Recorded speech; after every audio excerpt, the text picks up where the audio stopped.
നിസ്കാരം എന്ന് പറഞ്ഞാൽ സഹോദരങ്ങളെ അള്ളാഹുമായിട്ടുള്ള രഹസ്യ സംഭാഷണമാണെന്നാണ് നബി കരീം സല്ലല്ലാഹു അലൈഹി വസല്ലം പഠിപ്പിച്ചത്. അല്ലാഹു റസൂൽ പറയാണ്, ഇന്ന അഹദുക്കും ഇദാ ഖാമ ഫീ സ്വലാത്തിഹി, നിങ്ങളുടെ കൂട്ടത്തിൽ ഒരാൾ നിസ്കാരത്തിന് വേണ്ടി നിന്ന് കഴിഞ്ഞാൽ ഫഇന്നഹു യുനാജി റബ്ബഹ്, ഈ ലോകത്തിന്റെ അധിപനായ നമുക്ക് വേണ്ടി നമ്മളെ സൃഷ്ടിച്ച് പരിപാലിക്കുന്ന, നമുക്ക് വേണ്ടി എല്ലാം ചെയ്തുകൊണ്ടിരിക്കുന്ന, നമ്മളെക്കാൾ ക്ലിയറായി അറിഞ്ഞുകൊണ്ടിരിക്കുന്ന, നമ്മുടെ എല്ലാവിധ ദുഃഖവും മാറ്റിത്തരാൻ കഴിവുള്ള, നമ്മുടെ സന്തോഷത്തിൽ നമ്മുടെ കൂടെ നിൽക്കുന്ന എല്ലാമായ റബ്ബ്, അവനോടുള്ള രഹസ്യ സംഭാഷണമാണ് അത്ര നിസ്കാരം എന്ന അല്ലാഹു റസൂൽ പറഞ്ഞു, ഔ ഇന്ന റബ്ബഹു ബൈനഹു വ ബൈനൽ ഖിബ്ല, നിനക്കും നിന്റെ ഖിബ്ലക്കും ഇടയിൽ റബ്ബ് ദാ വന്നു നിൽക്കുന്നു എന്നാണ്. നോക്കൂ നിങ്ങൾ, ആ നിസ്കാരത്തിൽ റബ്ബിനോടുള്ള സംസാരമാണ്, വെറുതെ പറഞ്ഞതല്ല. ഇമാം മുസ്ലിം ഉദ്ധരിക്കുന്ന ഹദീസിൽ നമുക്ക് കാണാൻ കഴിയും, നമ്മൾ പ്രാരംഭ പ്രാർത്ഥനകൾ കഴിഞ്ഞ് ഫാത്തിഹ സൂറത്ത് ഓതുന്ന രംഗം മുസ്ലിം ഉദ്ധരിക്കുന്ന ഹദീസിൽ കാണാൻ കഴിയും. ഫാത്തിഹ ഓതി തുടങ്ങുമ്പോൾ നമ്മൾ പറയും അൽഹംദുലില്ലാഹി റബ്ബിൽ ആലമീൻ. നമ്മൾ പറയുമ്പോ അല്ലാഹു സുബ്ഹാനഹു വ തആല അവിടുന്ന് മറുപടി പറയുമെന്നാണ്, ഹമിദനി അബ്ദി, എന്റെ അടിമ എന്നെ ഇതാ സ്തുതിച്ചിരിക്കുന്നു. അർ റഹ്മാനിർ റഹീം, നമ്മൾ അടുത്ത ആയത്ത് ഓതാണ്. അപ്പൊ അല്ലാഹു പറയുന്നതാണ്, ഖാലല്ലാഹു തആല അസ്ന അലയ്യ അബ്ദി, അല്ലാഹു എന്റെ അടിമ എന്നെ ഇതാ പുകഴ്ത്തിയിരിക്കുന്നു. മാലിക് യൗമിദ്ദീൻ എന്ന് പറയും, മജ്ജദനി അബ്ദി എന്ന് പറയുമെന്നാണ്. അങ്ങനെ ഓരോ ആയത്തുകൾക്കും അല്ലാഹു സുബ്ഹാനഹു വ തആല മറുപടി പറയും, ഇയ്യാക നഅ്ബുദു വ ഇയ്യാക നസ്തഈൻ എന്ന് പറയുമ്പോൾ ഹാദാ ബൈനി വ ബൈന അബ്ദി വ ലിഅബ്ദി മാ സഅല, ഇതാ എനിക്കും എന്റെ അടിമക്കും ഇടയിൽ ഒരു കരാർ രൂപപ്പെടുന്നു.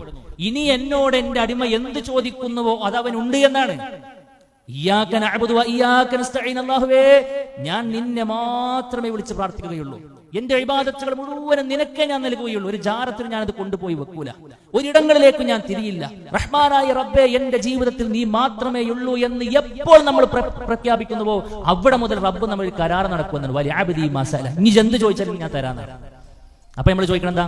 ഇഹ്ദിനസ് സിറാത്തൽ മുസ്തഖീം, അല്ലാഹുവേ എനിക്ക് വേറെ ഒന്നും ചോദിക്കാനില്ല, മരണം വരെയും നീ ഇഷ്ടപ്പെട്ട റൂട്ടിലൂടെ എന്റെ ജീവിതത്തെ നീ കൊണ്ടുപോകണേ റബ്ബേ. എന്നിട്ട് ആ സിറാത്തുൽ മുസ്തഖീം ഏതാണ് നമ്മൾ തന്നെ പറയാണ്, സിറാത്തുൽ ലദീന അൻഅംത അലൈഹിം, അല്ലാഹുവേ നീ അനുഗ്രഹം ചൊരിഞ്ഞ മുൻഗാമികളായ നമ്മുടെ പ്രവാചകന്മാർ, സിദ്ദീഖീങ്ങൾ, ശുഹദാക്കളൊക്കെ ജീവിച്ച് തീർത്ത ആ സ്വർഗീയ വഴിയുണ്ടല്ലോ റബ്ബേ, ആ സ്വർഗീയ വഴി നീ എന്നെ അണിനിരത്തണേ എന്നാണ്.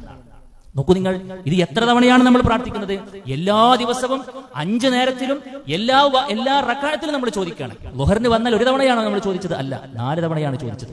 അസറിന് വന്നാൽ ഒരു തവണയാണ് ചോദിച്ചത്? അല്ല, 4 തവണയാണ് ചോദിച്ചത്. മഗ്രിബിന് വന്നപ്പോൾ 3 തവണ നമ്മൾ ചോദിച്ചു. സുബഹിക്ക് വന്നപ്പോൾ നിർബന്ധമായി 2 തവണ നമ്മൾ ചോദിച്ചു. ഓരോ റക്അത്തിലും ഒരു തവണ നമ്മൾ ചോദിച്ചുകൊണ്ടിരിക്കുകയാണ്. ഇത് ഫർളിന്റെ കാര്യം മാത്രമാണ് പറയുന്നത്, സുന്നത്തിൽ വേറെയും ഉണ്ട് എന്നാണ്. നോക്കൂ നിങ്ങൾ, ഫാത്തിഹ ഒഴിവാക്കിയ ഒരു മനുഷ്യർക്ക് നിസ്കാരമുണ്ടോ? ഒരിക്കലുമില്ല. ഫാത്തിഹ മാത്രമാണോ? അല്ല, അവിടുന്ന് അങ്ങോട്ട് നിസ്കാരത്തിലെ ഓരോ ഘട്ടങ്ങളിലേക്ക് പോകുമ്പോഴും മനമുരുകിയ പ്രാർത്ഥനകളല്ലേ നമ്മൾ നിർവഹിക്കുന്നത്. റുക്കൂയിലേക്ക് പോകുമ്പോൾ റഹ്മാനായ റബ്ബിനെ നമ്മൾ വാഴ്ത്തുന്നു, പുകഴ്ത്തുന്നു. ഏറ്റവും ചുരുങ്ങിയ നേരം കൊണ്ട് നാം നിർവഹിക്കുന്ന 2 സുജൂദുകൾക്കിടയിലെ ഇരുത്തത്തിൽ പടച്ച റബ്ബിനോട് നാം സമർപ്പിച്ച നമ്മുടെ ആവശ്യങ്ങളുടെ ഏടിനെ കുറിച്ച് നമ്മൾ ചിന്തിച്ചിട്ടുണ്ടോ? എന്താ പ്രാർത്ഥന? അല്ലാഹുമ്മ ഗ്ഫിർലി വർഹംനി വജ്ബുർനി വർഫഅനി വർസുഖ്നി വഹ്ദിനി വആഫിനി. 7 മഹത്തായ കാര്യങ്ങൾ നമ്മൾ ചോദിച്ചു. ഏറ്റവും പ്രധാനപ്പെട്ട 7 കാര്യങ്ങൾ. നമ്മുടെ സ്വർഗ്ഗ വഴിയിലെ ഏക തടസ്സമായ പാപമോചനം, അത് നമ്മൾ ചോദിക്കുന്നു. പാപങ്ങൾ അത് കിട്ടാനുള്ള, പിന്നെ പാപങ്ങൾ ഇല്ലാതായിരിക്കണം, പാപമോചനം ചോദിക്കുന്നുണ്ട്, റഹ്മത്ത് ചോദിക്കുന്നുണ്ട്, ആഫിയത്ത് ചോദിക്കുന്നുണ്ട്, ഹിദായത്ത് ചോദിക്കുന്നുണ്ട്. എന്റെ ന്യൂനതകളൊക്കെ നീ പരിഹരിച്ചു തരണേ റബ്ബേ എന്ന് വജ്ബുർനി എന്ന് നമ്മൾ ചോദിക്കുന്നുണ്ട്. അതേപോലെ തന്നെ സുഹൃത്തുക്കളെ, എന്തെല്ലാം കാര്യങ്ങളാണ് ഏറ്റവും പ്രധാനപ്പെട്ട 7 കാര്യങ്ങൾ നമ്മൾ ആരെങ്കിലും അറിഞ്ഞോ? അല്ലേ? ഏറ്റവും പ്രധാനപ്പെട്ട നമ്മുടെ ഈ ലോകത്തിനും ആവശ്യമായ നന്മകളുടെ കൂമ്പാരം 30 സെക്കൻഡിന്റെ ഉള്ളിൽ നമ്മൾ ചോദിച്ചു തീർത്തു റബ്ബിനോട്. വീണ്ടും റബ്ബ് അവസരം നൽകി, അഖ്റബുമാ യഖൂലുൽ അബ്ദു മിൻ റബ്ബിഹി വഹുവ സാജിദുൻ. ഇതൊന്നും തീരുന്നില്ല എന്നാ. ഇനി നീ സുജൂദിലേക്ക് വാ, സുജൂദിലാണ് ഒരു അടിമ എന്നോട് ഏറ്റവും കൂടുതൽ അടുത്ത് നിൽക്കുന്നത് എന്നാ. ഫഅക്സിറൂ ഫീഹി ദുആ, നിങ്ങൾ ആ സുജൂദിൽ പ്രാർത്ഥനകൾ അധികരിപ്പിച്ചുകൊണ്ടേയിരുന്നോ എന്നാ. വീണ്ടും അല്ലാഹുവിന്റെ റസൂൽ സ്വല്ലല്ലാഹു അലൈഹി വസല്ലം നിസ്കാരത്തെ കുറിച്ച് പഠിപ്പിച്ചു പറഞ്ഞു, വീണ്ടും അവസരമുണ്ട്. എപ്പോഴാ? സലാം വീട്ടിന് തൊട്ട് മുൻപ്. പിന്നെ പ്രാർത്ഥനകളൊക്കെ കഴിഞ്ഞാൽ വീണ്ടും നിങ്ങൾക്ക് ഇഷ്ടമുള്ള, നിങ്ങൾക്ക് ആവശ്യമുള്ള പ്രാർത്ഥനകൾ നിങ്ങൾക്ക് പ്രാർത്ഥിക്കാമെന്ന. അതിന് ഏറ്റവും കൂടുതൽ ഇജാബത്ത് കിട്ടുന്ന സമയമാണ് എന്ന. കാരണം സലാം വീട്ടുന്നതോടുകൂടെ ആ രഹസ്യ സംഭാഷണം അവിടെ അവസാനിക്കുകയാണ്. പിന്നെ പ്രാർത്ഥിച്ചാൽ കേൾക്കൂല എന്നല്ല, പക്ഷെ ഇത്രയേറെ സ്വാധീനം അത് ആ നിസ്കാരത്തിലേക്ക് കൈ കെട്ടുമ്പോൾ മാത്രമേ ഉള്ളൂ സഹോദരങ്ങളെ. അതാണ് ബാക്കിയുള്ളതിൽ നിന്നെല്ലാം നിസ്കാരത്തെ വ്യതിരക്തമാക്കുന്ന ഏറ്റവും വലിയ ഘടകം എന്ന് പറയുന്നത്. നോക്കൂ നിങ്ങൾ, അപ്പൊ എന്നോടുള്ള രഹസ്യ സംഭാഷണത്തിന് വേണ്ടിയിട്ടാണ് ഓരോ വഖത്തിലും എന്റെ അടിമ എന്റെ മുമ്പിലേക്ക് വരുന്നത് എന്ന് പറയുമ്പോൾ അല്ലാഹു സുബ്ഹാനഹു വ തആല ആ ആരാധനക്ക് വേണ്ടി നാം ഒരുങ്ങുന്ന ഓരോ ഒരുക്കത്തിനും വലിയ പ്രതിഫലമാണ് നമുക്ക് നൽകുന്നത്. വലിയ പ്രതിഫലമാണ് നൽകുന്നത്. നോക്കൂ നിങ്ങൾ, നമ്മൾ ആ വരുന്ന വരവിന് ഒതു കൊടുത്ത് ഒരു മനുഷ്യൻ ഇങ്ങനെ നിസ്കാരത്തിലേക്ക് റബ്ബിനെങ്ങനെ പ്രതീക്ഷിച്ച് അവനോട് സംസാരിക്കാൻ വേണ്ടി, അവന്റെ മുമ്പിൽ ആഗ്രഹങ്ങൾ വെക്കാൻ വേണ്ടി, അവന്റെ മുമ്പിൽ സങ്കടങ്ങൾ വെക്കാൻ വേണ്ടി തയ്യാറായി സമയവും കാത്തു വരുന്ന ഒരു മനുഷ്യൻ ഓരോ വലതുകാല് വെക്കുമ്പോഴും ഒരു നന്മ രേഖപ്പെടുത്തുന്നു, ഒരു പദവി ഉയരുന്നു. ബൊഹറിനുള്ള പദവിയല്ല അസറാകുമ്പോഴേക്കാ മനുഷ്യർക്ക് കിട്ടുന്നത്, അല്ലെ? ഇടതുകാല് വെക്കുമ്പോൾ അവന്റെ ഓരോ തിന്മകളും കുറഞ്ഞുകൊണ്ടിരിക്കുമെന്നാണ്. വുളു എടുക്കുന്ന സമയത്തും അവന്റെ കൈകളെ കൊണ്ട് ചെയ്തതും, കണ്ണുകളെ കൊണ്ട് കണ്ടതും, ചെവി കൊണ്ട് കേട്ടതും, നാവ് കൊണ്ട് പറഞ്ഞതും തുടങ്ങി അറിയാതെ സംഭവിച്ചു പോയ മുഴുവൻ തിന്മകൾക്കുമുള്ള ഒരു പരിഹാരം വരുത്തിയിട്ടാണ് ആ മനുഷ്യനെ പടിവാതിലിട്ട് കയറുന്നത്. പള്ളിയിലേക്കുണ്ട് കയറുന്നതിന് മുൻപായിട്ട് തന്നെ അവന്റെ എല്ലാ പാപങ്ങളും ഏകദേശം കിഴിഞ്ഞുക്കണോ. എന്നിട്ട് വന്നിട്ട് വീണ്ടും നിർബന്ധമായിക്കൊണ്ട് പിന്നെയും ചോദിക്കണം, പടച്ചോനെ കഴുകി കളയണേ എന്നുള്ളത്. സഹോദരങ്ങളെ, 1 അല്ല 2 അല്ല 5 തവണയാണ് നടക്കുന്നത് ഒരു ദിവസം. 5 തവണയാണ്. പിന്നെ നിസ്കരിക്കുന്ന ഒരാൾക്ക് ഉണ്ടാകുന്ന ഫീലിംഗ് എന്താ? അള്ളാഹു എന്നെ സൃഷ്ടിച്ചത് എന്തിനാണോ അത് ഞാൻ നിർവഹിക്കുന്നു എന്നൊരു ഫീലിംഗ് കിട്ടും, ഒരു അനുഭവം ഉണ്ടാവും. എന്താ? വമാ ഖലഖ്തുൽ ജിന്ന വൽ ഇൻസ ഇല്ലാ ലിയഅ്ബുദൂൻ. ഇബാദത്ത് നിർവഹിക്കാൻ വേണ്ടിയിട്ടാണ് ഞാൻ ഇങ്ങോട്ട് പോകുന്നത്. അപ്പൊ 5 വഖത്ത് നിസ്കാരവും കൃത്യമായി സമയബന്ധിതമായി പുരുഷന്മാരെ സംബന്ധിച്ചിടത്തോളം ജമാഅത്തിന് തന്നെ നിർവഹിക്കുന്ന ഒരാളുടെ മനസ്സിൽ അൽഹംദുലില്ലാഹ് ഇബാദത്തുകളുടെ കൂട്ടത്തിൽ ഏറ്റവും പ്രധാനപ്പെട്ട ആ ഒരു നിസ്കാരം ഞാൻ നിർവഹിക്കുന്നുണ്ടല്ലോ, എന്നോട് എന്റെ റബ്ബ് പറഞ്ഞതിന്റെ ജീവിതത്തിന്റെ ലക്ഷ്യം ഞാൻ നിർവഹിക്കുന്നുണ്ടല്ലോ എന്നൊരു ആത്മസംതൃപ്തി നമുക്ക് ലഭിക്കുമെന്ന. മറ്റൊന്നെന്താണെന്നറിയോ സുഹൃത്തുക്കളെ? തെറ്റുകളിൽ നിന്ന് അകന്ന് ജീവിക്കാൻ കഴിയുമെന്നാണ്. ഒരു മനുഷ്യനിക്ക് ഒരു ദിവസം ചെയ്യാൻ കഴിയുന്ന ഏറ്റവും വലിയ നന്മ എന്താണെന്നറിയോ? ഏറ്റവും വലിയ നന്മ എന്താണെന്നറിയോ? തിന്മകളിൽ നിന്ന് മാറിക്കാന്നുള്ളതാണ്. കുറെ സ്വതക്ക കൊടുക്കുന്നതിനേക്കാൾ, മറ്റു പല കാര്യങ്ങൾ നിർവഹിക്കുന്നതിനേക്കാൾ ഒരു മനുഷ്യർക്ക് സന്തോഷവും സമാധാനവും കണ്ടെത്താൻ കഴിയണം. എന്താണെന്നറിയോ? ഇന്ന് 10 രൂപയോ സ്വതക്ക കൊടുക്കാൻ ഇല്ലാത്തൊരവസ്ഥയാണെങ്കിലും അൽഹംദുലില്ലാഹ് രാത്രി ഇങ്ങനെ കടക്കാൻ നോക്കുന്ന സമയത്ത് രാവിലെ എണീറ്റത് മുതലുള്ള ഒരു ഫ്ലാഷ് ബാക്ക് നമ്മൾ ഇങ്ങനെ അടിച്ചു നോക്കുമ്പോൾ, ജീവിതത്തിൽ എന്തൊക്കെ ചെയ്ത് നമ്മൾ ഒന്നിങ്ങനെ കണക്കൂട്ടി നോക്കുമ്പോൾ അൽഹംദുലില്ലാഹ് പറയത്തക്ക രൂപത്തിൽ തെറ്റ് ഞാൻ ചെയ്തിട്ടില്ല, ഒരു ഹറാമും ഇന്ന് ഞാൻ കണ്ടിട്ടില്ല, ഒരു ഹറാമും ഞാൻ ഇന്ന് പറഞ്ഞിട്ടില്ല, ഒരു തെറ്റും റബ്ബിന് വിരുദ്ധമായതോ ഇഷ്ടമില്ലാത്ത അനിഷ്ടകരമായ കാര്യങ്ങൾ ഞാൻ നിർവഹിച്ചിട്ടില്ല എന്ന് എപ്പോൾ നമുക്ക് പറയാൻ കഴിയുന്നുവോ സുഹൃത്തെ, അന്ന് നമ്മൾ അനുഭവിക്കുന്ന ഒരു സുഖവും സന്തോഷവും വേറെയാണ്.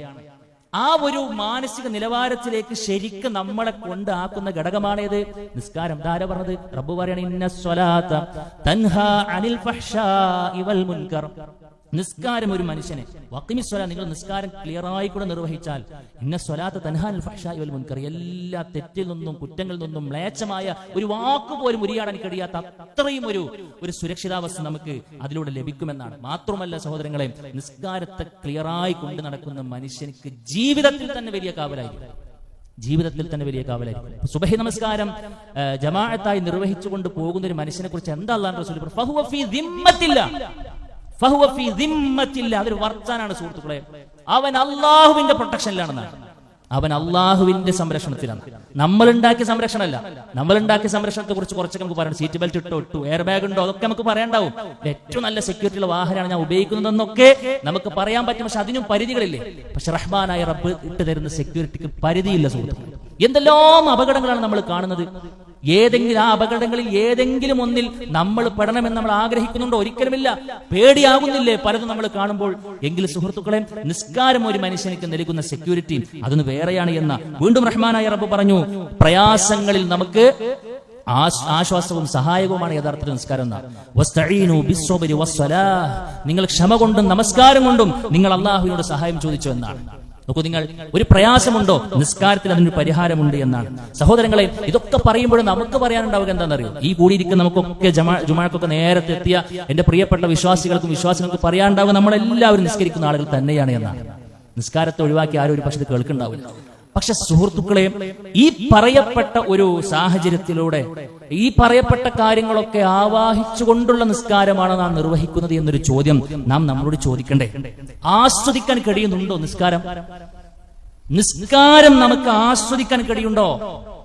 പള്ളിയിലേക്ക് വന്ന് ഇറങ്ങി പോകുമ്പോൾ എന്തൊക്കെയോ ചില മാറ്റങ്ങൾ നമുക്ക് ഫീൽ ചെയ്യുന്നുണ്ടോ? എന്റെ ആഗ്രഹങ്ങൾ ഒരാളോട് പറഞ്ഞു, എന്റെ പ്രയാസങ്ങൾ ഒരാൾ പങ്കുവെക്കുമ്പോൾ നമുക്ക് കിട്ടുന്നൊരു സുഖമുണ്ട്. നാം ആഗ്രഹങ്ങൾ പങ്കുവെച്ചതും നമ്മുടെ പ്രയാസങ്ങൾ പറഞ്ഞതുമൊക്കെ റഹ്മാനായ റബ്ബിനോടാണ്, പരിധികളില്ലാതെ നമ്മളെ സഹായിക്കുന്ന ആളോടാണ്. എനിക്കൊരു പരിഹാരം ഉണ്ടാകുമെന്ന് ഉറച്ചൊരു ശുഭപ്രതീക്ഷയോടുകൂടെ പോകാൻ പറ്റുന്ന എല്ലാവിധ സാഹചര്യവും സന്ദർഭവും നമുക്ക് റബ്ബ് തന്നിട്ടും അത് അനുഭവിക്കാൻ നമുക്ക് കഴിയുന്നുണ്ടോ? ആത്മാർത്ഥമായി കൊണ്ട് ആലോചിക്കും. പലപ്പോഴും ഇല്ല എന്നതായിരിക്കും ഉത്തരം. ഒരു പ്രത്യേക സമയം നമ്മൾ അതിന് കണ്ടിട്ടും, പ്രത്യേകം അതിനുവേണ്ടി മാത്രം തയ്യാറാക്കപ്പെട്ട ഒരു ഭവനത്തിലേക്ക് വന്നിട്ടും പുറത്തതൊന്നും പരിഗണിക്കാതെ നിർവഹിക്കാത്തവനെ പോലെയുള്ള ഒരു സാഹചര്യമാണ് നമുക്കുള്ളതെങ്കിൽ എത്ര വലിയ നഷ്ടമാണ്. അതുകൊണ്ട് സഹോദരങ്ങളെ, നിസ്കാരക്കാരെ കുറിച്ച് പണ്ഡിതന്മാരെ പറഞ്ഞ 5 തരം നിസ്കാരക്കാരുണ്ട് എന്നാണ്. 5 തരം നിസ്കാരക്കാർ. ആരാ? ഒന്ന്, ഒരു പരിഗണനയും നൽകാത്ത ആളുകളുണ്ട്. നിസ്കരിക്കുന്നുണ്ട്, പക്ഷെ വലിയ പരിഗണന ഒന്നുമില്ല. വരുന്നുണ്ട്, പൈപ്പിനാണി പോയിട്ട് ഇങ്ങനെ കഴുകുന്നുണ്ട്, പക്ഷെ അതൊരു വുദുവൊന്നല്ല.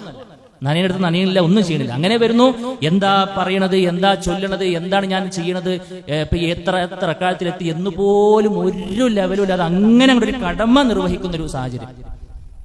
അവരെ കുറിച്ചല്ലേ ഫവൈലുൽ ലിൽ മുസല്ലീൻ എന്ന് റബ്ബ് പറഞ്ഞത്? നിസ്കാരക്കാർക്ക് നാശം എന്ന് പറഞ്ഞ കാറ്റഗറിയിലാണ്, ആ വിഭാഗത്തിലാണ് അത്തരത്തിലുള്ള ആളുകൾ ഉൾപ്പെടുക. രണ്ടാമത്തെ ടീം ഏതാണെന്നറിയോ? എല്ലാം ശ്രദ്ധിക്കുന്നുണ്ട്, ഈ പറയപ്പെട്ട കാര്യങ്ങളൊക്കെ ശ്രദ്ധിക്കുന്നുണ്ട്, പക്ഷെ മനസ്സ് മാത്രം അവിടെ ഇല്ലാന്ന്. കൈകൾ കെട്ടുന്നതോടുകൂടെ ഇതുവരെ ഓർമ്മയാകാത്ത പല കണക്കുകൾ ഓർമ്മയാകുന്നു, ഇതുവരെ മറന്നുപോയ പല സംഭവങ്ങൾ നമ്മുടെ മനസ്സിലേക്ക് വരുന്നു. എല്ലാം നമുക്കൊരു ജീവിതവുമായി ബന്ധപ്പെട്ട് ഒരു ഉപകാരവും നൽകാത്തത് പലപ്പോഴും നമുക്കിന് ഓർമ്മയാകുന്ന സാഹചര്യം. ആ ഓർമ്മകളുടെ താളത്തിനനുസരിച്ച് നമ്മൾ ഇങ്ങനെ പോയി നിസ്കാരം പോലും പിന്നെ ഇമാമ് അസ്സലാമു അലൈക്കും വറഹ്മത്തുള്ളാഹി എന്ന് പറയുമ്പോൾ മാത്രം നിസ്കാരത്തിലേക്ക് വീണ്ടും ഓർമ്മ വരുന്ന രണ്ടാമത്തെ ഒരു ടീമുണ്ട്. മൂന്നാമത്തെ ടീം എന്താണെന്നറിയോ? നിയമങ്ങളെല്ലാം പരമാവധി ശ്രദ്ധിക്കും, എല്ലാം പക്കയായിക്കൊണ്ട് ചെയ്യും. ശ്രദ്ധ പോകാതിരിക്കാൻ പരമാവധി അവൻ പരിശ്രമിക്കും, പക്ഷെ ഇടക്കൊക്കെ ശ്രദ്ധ അങ്ങോട്ടും ഇങ്ങോട്ടും പോകും. അവനക്ക് അള്ളാഹുവിന്റെ അടുത്ത് പ്രതിഫലമുണ്ടെന്ന് നമുക്ക് ആഗ്രഹിക്കാം. റബ്ബ് പെരുമാറട്ടെ. നാലാമത്തെ ഒരു ടീം എന്താണെന്നറിയോ? നാലാമത്തെ ഒരു വിഭാഗം എന്താ വെച്ചാൽ, നിസ്കാരം എന്നതിന്റെ പ്രാധാന്യം എല്ലാം ആവാഹിച്ച് ഓരോ സമയഘട്ടങ്ങളിലും അതെല്ലാം കൃത്യമായി കൊണ്ട് നിർവഹിക്കുന്നവർ. വുദൂയിലേക്ക് പോകും, ഞാൻ വുദൂ എടുക്കുകയാണെന്ന പരിപൂർണമായ ബോധത്തോടുകൂടെ, വുദൂ എടുക്കുമ്പോൾ അവർക്ക് ലഭിക്കാൻ പോകുന്ന പ്രതിഫലത്തെക്കുറിച്ചുള്ള ആഗ്രഹത്തോടുകൂടെ, അതിനുശേഷമുള്ള പ്രാർത്ഥനകളൊക്കെ നിർവഹിച്ച് അങ്ങനെ കൃത്യമായി നിർവഹിച്ച് നിസ്കാരം തുടങ്ങുന്ന ആദ്യം മുതൽ അവസാനം വരെ ശ്രദ്ധ എവിടേക്കും പോകാൻ നിർവഹിക്കുന്ന മഹാഭാഗ്യവന്മാരുണ്ട്. അഞ്ചാമത്തെ ഒരു ടീമുണ്ട്. ഇനിയിപ്പോ ഇതിന്റെ അപ്പുറത്തേക്ക് ഏത് ടീമാണ് ഒരു പക്ഷേ ചിന്തിച്ചത്? നാലാമത്തെ ടീം എന്ന് പറഞ്ഞാൽ നിസ്കാരത്തിലേക്ക് വരുമ്പോൾ അതൊക്കെ ക്ലിയർ ആയി ശ്രദ്ധിക്കുന്ന ആളാണ്. അഞ്ചാമത്തെ ടീം വണ്ടിമാരെ എണ്ണീതാരെന്നറിയോ? ജീവിതത്തിലുടനീളം ശ്രദ്ധിക്കുന്ന ആളുകളാണ്. നിസ്കാരത്തിൽ മാത്രമല്ല, അവന്റെ ജീവിതത്തിലുടനീളം എന്നെ റബ്ബ് കണ്ടുകൊണ്ടിരിക്കുന്നു എന്നൊരു ബോധത്തോടുകൂടെ ഒരു മുഹ്സിനായിക്കൊണ്ട് ജീവിക്കുന്ന ആളാണ്. ഹറാമുകളിൽ നിന്ന് പരിപൂർണമായി കൊണ്ട് ബോധപൂർവ്വം വിട്ടുനിന്ന് നന്മകൾ പരമാവധി ചെയ്ത് മുഖറബായ റബ്ബിലേക്ക് സാമീപ്യം സിദ്ധിക്കാൻ വേണ്ടി കഠിനമായി പരിശ്രമിക്കുന്നവൻ, ഒരു വാക്ക് പറയുന്നിടത്ത് പോലും ഹറാമിന്റെ ഒരു ചൊയ പോലും ഇല്ലാതെ, ഒരു നോട്ടം കൊണ്ട് പോലും ഒരാൾ ഉപദ്രവിക്കാതെ ആ നിലക്ക് പരമാവധി ശ്രദ്ധിച്ചുകൊണ്ട് ജീവിക്കുന്ന ഒരാളുണ്ട്. അങ്ങനെ ജീവിക്കുന്ന ഒരാളുടെ നിസ്കാരം എത്ര ശ്രദ്ധ ഉണ്ടാവും? 24 മണിക്കൂർ ശ്രദ്ധിക്കുന്ന ഒരാളുടെ നിസ്കാരം സ്വാഭാവികമായിട്ട് എത്ര ശ്രദ്ധ ഉണ്ടാവും? അങ്ങനെ നിസ്കാരത്തെ കൊണ്ടുനടക്കുന്ന അഞ്ചാമത്തെ ഒരു ടീമുണ്ട് എന്നാണ്. സഹോദരങ്ങളെ, നമ്മൾ ഏതിലാണുള്ളത് എന്ന് ആത്മാർത്ഥമായി കൊണ്ട് ശ്രദ്ധിക്കണം. അപ്പൊ സ്വാഭാവികമായിക്കൊണ്ട് നമുക്കൊക്കെ ഉണ്ടാകുന്ന ഒരു ആഗ്രഹം എന്താണ്? എങ്കിൽ ആ നിസ്കാരം ഭക്തിപൂർണ്ണമായി കൊണ്ട് നിർവഹിക്കാൻ, ആസ്വദിച്ചുകൊണ്ട് നിർവഹിക്കാൻ എന്തൊക്കെ കാര്യങ്ങൾ ശ്രദ്ധിക്കണമെന്നാണ്. അതിനല്പം ചില കാര്യങ്ങൾ പണ്ഡിതന്മാർ പറഞ്ഞ കാര്യങ്ങൾ വേഗം സൂചിപ്പിക്കാൻ ആഗ്രഹിക്കും. മഹാനായ ഇബ്നുൽ ഖയ്യിം റഹ്മത്തുള്ളാഹി അലൈഹി പറഞ്ഞ എന്താണെന്നറിയോ? ഒന്നാമത്തെ കാര്യം, നിസ്കാരം എന്നുള്ളത് നമ്മുടെ ആവശ്യമായിട്ട് മാറുന്നതാണ്. നമ്മുടെ ആവശ്യമായിട്ട് മാറുന്നത്. നമ്മുടെ ആവശ്യമായിട്ട് മാറുമ്പോൾ എന്താവും? നമ്മളിങ്ങനെ കാത്തിരിക്കും, അല്ലേ? അസ്റന്നായെങ്കിൽ അവിടെ പോയിട്ട് വരായിരുന്നു. ആ ഒരു അനുഭവത്തോടു കൂടെ നിർവഹിക്കാൻ കഴിയണമെന്നാണ്. വേറെ ആരുടെയും പബ്ലിസിറ്റിക്കല്ല. നല്ല ലാഭം വീണ കടയാണ്, അദ്ദേഹം കണ്ടില്ല, നിങ്ങൾ കണ്ടില്ലേ, ആ നിസ്കാരത്തെ സമയമായി കഴിഞ്ഞാൽ പോണോക്കാം, മൂപ്പരെ കണ്ടു പഠിക്കും എന്ന് നമ്മളെ കുറിച്ച് 4 ആള് പറയാൻ വേണ്ടിയിട്ടാകരുത്. അവർ പറയട്ടെ പറയാതിരിക്കട്ടെ, നാം നിർവഹിക്കുന്നത് നമുക്ക് വേണ്ടിയിട്ടാണ്. നമ്മുടെ ഒരു ആവശ്യമായിക്കൊണ്ട് നിസ്കാരത്തെ കാണാൻ കഴിയണമെന്നാണ്. രണ്ടാമത്തെ കാര്യം, നിസ്കരിക്കുന്ന സമയം നിസ്കാരത്തിന് കൊടുക്കണമെന്നാണ്. ശരീരത്തിന് മാത്രമല്ല, മനസ്സിന് കൊടുക്കണം. മഹാനായ ഹസനുൽ ബസ്രി റഹ്മത്തുള്ളാഹി അലൈഹി പറഞ്ഞത്, ഖുംത ഇല സ്വലാത്തി ഫഖും ഖാനിതൻ കമാ അമറകല്ലാഹ്. നീ നിസ്കാരത്തിലേക്ക് വേണ്ടി നിന്ന് കഴിഞ്ഞാൽ നീ അടക്കത്തോടുകൂടെ, ഒതുക്കത്തോടുകൂടെ നീ പരമാവധി ശ്രദ്ധിച്ചുകൊണ്ട് നിൽക്കണം. വ ഇയ്യാക വസഹവ, മറന്നു പോകുന്നതിനെ നീ സൂക്ഷിക്കണം. യൻദുറുല്ലാഹു ഇലൈക വഅൻത തൻദുർ ഇലാ ഗൈരിഹി. അല്ലാഹു നിന്നിലേക്ക് നോക്കിക്കണോ, ഈ മറ്റു പലതിലേക്ക് നോക്കുന്ന അവസ്ഥ എന്ന് പറഞ്ഞാൽ എത്ര മോശമാണെന്നാണ്. നിസ്കരിക്കാണ്ട് നിൽക്കുമ്പോൾ റബ്ബിന്റെ മുമ്പിൽ പോയി നിൽക്കണം. റബ്ബ് നമ്മളെ എന്താ പറയാൻ പോണെന്ന് വെച്ച് കാത്തിക്കുമ്പോ നമ്മൾ മറ്റു പലത്തേക്കും തിരിഞ്ഞു നിൽക്കുന്ന സാഹചര്യം നോക്കി റബ്ബിനെ അവഗണിക്കലാണ് എന്നാണ്. അതുകൊണ്ട് നിസ്കരിക്കാൻ എത്ര സമയമാണോ നമ്മൾ കൊടുക്കുന്നത്, അത് പരമാവധി ആ നിസ്കാരത്തിലേക്ക് കൊടുക്കാൻ വേണ്ടി പരിശ്രമിക്കുക, പരമാവധി പരിശ്രമിക്കുക. മൂന്നാമത്തെ കാര്യം എന്താണെന്നറിയോ? നബി പഠിപ്പിച്ച രൂപത്തിൽ നിർവഹിക്കുക എന്നുള്ളതാണ്. ഓരോരുത്തരുടെയും നിസ്കാരം നോക്കിക്കഴിഞ്ഞാൽ ഓരോ ചേലിലും കോലത്തിലാണ്. അല്ലല്ലോ, അങ്ങനെയല്ലല്ലോ. അള്ളാന്റെ റസൂൽ സ്വല്ലൂ കമാ റഅയ്തുമൂനി ഉസല്ലി, നിങ്ങൾ നിസ്കരിക്കേണ്ടത് ഞാൻ എങ്ങനെ നിസ്കരിച്ചു അങ്ങനെയാണ്. നബി നിസ്കരിച്ച നിസ്കാരത്തിന് 1 രൂപയുള്ളൂ. ഓരോരുത്തരുടെ നിസ്കാരം നോക്കിക്കഴിഞ്ഞാലോ 10-15 രൂപയാണ്. അത് എവിടെ നിന്നുണ്ടായി? അത് നമ്മൾ പഠിക്കാത്തതുകൊണ്ടുണ്ടായതാണ്. കൈ പൊക്കണമെന്ന് മാത്രമല്ല നബി പഠിപ്പിച്ചത്, എങ്ങനെ പൊക്കണമെന്ന് പറഞ്ഞു. റുക്കൂ നിർവഹിക്കണമെന്നല്ല, സുജൂദ് നിർവഹിക്കണമെന്ന് മാത്രമല്ല, എങ്ങനെ നിർവഹിക്കണമെന്ന് പറഞ്ഞു. സഹോദരാ, ദുനിയാവിൽ എന്തെല്ലാം കാര്യങ്ങൾ നമ്മൾ പഠിച്ചു, എന്തെല്ലാം കാര്യങ്ങൾ നമ്മൾ കേട്ടു. ഒരു വീട്ടിലേക്ക് ഒരു ചെറിയൊരു വസ്തു നമ്മൾ വാങ്ങാൻ ഉദ്ദേശിക്കുമ്പോൾ ഒരു 10,000 രൂപ കൊടുക്കണമെന്ന് പറയുമ്പോൾ എത്ര സമയമെടുത്ത് നമ്മൾ അതിനെക്കുറിച്ച് അന്വേഷിച്ചു. ജീവിതകാലം മുഴുവനും കൊണ്ടു നടക്കേണ്ട നിസ്കാരം ഒന്ന് കൃത്യമായി കൊണ്ട് നിർവഹിക്കാൻ എത്ര നമ്മൾ ശ്രദ്ധിച്ചു. റുക്കിനുകളുണ്ട് നിസ്കാരത്തിൽ. ആ റുക്കിനിൽ ഒന്ന് പോയി കഴിഞ്ഞാൽ നിസ്കാരം തന്നെ അസാധുവായി എന്നാണ്. 14ഓളം റുക്കിനുകളെ കുറിച്ച് പറയണ്ടേ, നമ്മൾ പഠിച്ചോ? സഹോദരങ്ങളെ, സുജൂദിൽ കിടക്കുമ്പോ 7 അവയവങ്ങൾ തട്ടണമെന്ന് പറഞ്ഞു. ചില ആളുകൾ മൂക്ക് തട്ടൂല, ചില ആളുകൾ പിന്നെ കാലിന്റെ വിരലിങ്ങനെ പൊക്കിച്ചിട്ടുണ്ടാവും. ഇതൊക്കെ നിസ്കാരത്തെ ബാധിക്കണ്ടേ? നമ്മൾ എന്തെങ്കിലും അറിഞ്ഞ് ഓട്ടക്കൊട്ടയിലാണോ നമ്മൾ വെള്ളം കോരി നടക്കുന്നത് എന്ന് ആത്മാർത്ഥമായി കൊണ്ട് ചിന്തിക്കണം. അതുകൊണ്ട് ഒന്ന് പഠിക്കാനുള്ളൊരു മനസ്സ് നമുക്ക് ഉണ്ടാകണം. നാലാമത്തെ കാര്യം എന്താണെന്നറിയോ? നിസ്കരിക്കാൻ വരുമ്പോ ഈ സമയം റബ്ബിന് കൊടുക്കണമെന്ന് പറഞ്ഞ കാരണം എന്താ വെച്ച് കഴിഞ്ഞാല് എന്റെ എല്ലാ കാര്യങ്ങളും ശരിയാക്കി തരുന്ന ഒരാളാണ് ആണ്ടുമുക്കാൻ ഞാൻ പോണത്.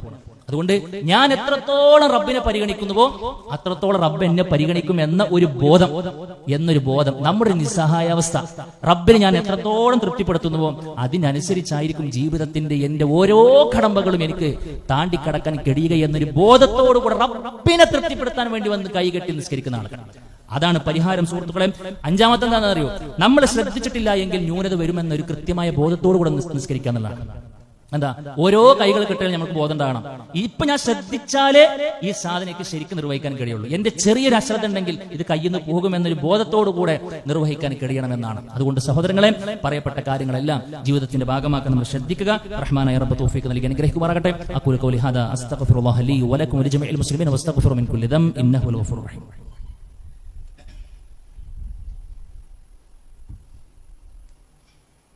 അൽഹംദുലില്ലാഹി വഹദഹു വസ്സലാത്തു വസ്സലാമു അലാ മൻ ലാ നബിയ്യ ബഅദ. അല്ലാഹു സുബ്ഹാനഹു വ തആലയുടെ വിധികളും വിലക്കുകളും മാനിച്ചുകൊണ്ട് ജീവിക്കണമെന്ന് വീണ്ടും ഓർമ്മപ്പെടുത്തുന്ന സുഹൃത്തുക്കളെ, ഇരു ലോകത്തിലും വിജയിക്കുന്ന മഹാഭാഗ്യവാന്മാരെ കുറിച്ച് റഹ്മാനായ റബ്ബ് സൂറത്തുൽ മുഅ്മിനൂനിൽ പറഞ്ഞു, ഖദ് അഫ്ലഹൽ മുഅ്മിനൂൻ, വിശ്വാസികൾ വിജയിച്ചു കഴിഞ്ഞിട്ടുണ്ട് എന്ന്.